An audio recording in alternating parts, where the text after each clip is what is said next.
Yeah, we're definitely looking at the precipitation, but unlike last Thursday where we saw widespread and even some severe thunderstorms, heavy rainfall, we're not going to see any of that, and it's more probably in the morning than in the afternoon or evening hours. So that's what we got for Thursday. It's definitely not all day rain. We'll have to see some breaks in the afternoon, even some sun too. Showers will continue on Friday, more isolated coverage for those. Definitely cooler. You'll start feeling that Friday, definitely. And then Friday night into Saturday could be some 30s out there, especially some of the colder spots could get close to freezing. That'll probably be our coldest night, maybe even Saturday going into Sunday morning could be cold too, but I think Saturday morning will probably be our coldest morning we've had since May for many areas. But tonight really it's going to stay kind of mild with the cloud cover increasing. A few showers late towards after about 3 or 4, mainly north of Eau Claire. Most areas to the south will stay dry, but notice the temperatures more 60s and 50s, and we've had the last couple days have been more 40s and 50s. And really as you time out that shower activity just a little bit north of Eau Claire beyond 3, by the time we get to 4 to 5, it starts increasing a little bit in coverage along I-94, but still very spotty.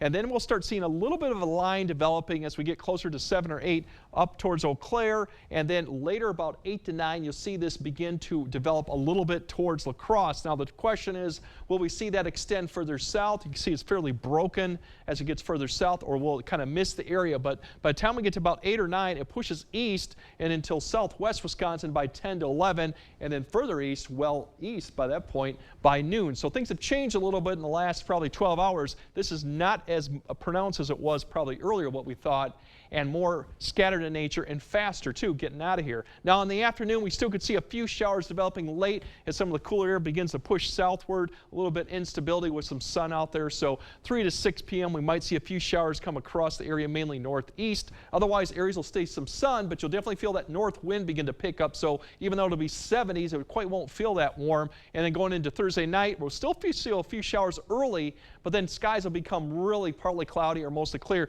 There's your temperatures tomorrow. Mid-70s overall, a little bit below average, but you'll start feeling it in the afternoon with that wind.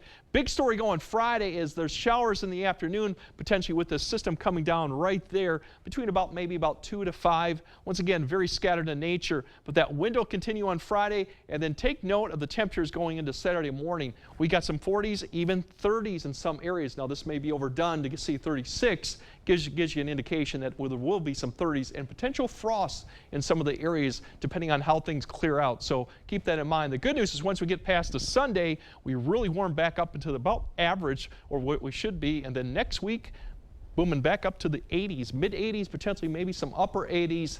The bigger story on this whole forecast, besides tomorrow's rain amounts, which won't amount to too much, is a dry forecast. And that really looks like the whole month of September is going to kind of maybe be more on the dry side. That's is what it looks like now.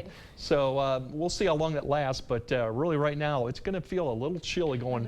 Friday night football, you'll definitely feel it. Yeah. And Saturday morning when you wake up and see the breath outside, you'll feel it then too. Oh, that cold. Okay. Yes. All right. Boy. Thank you, Greg.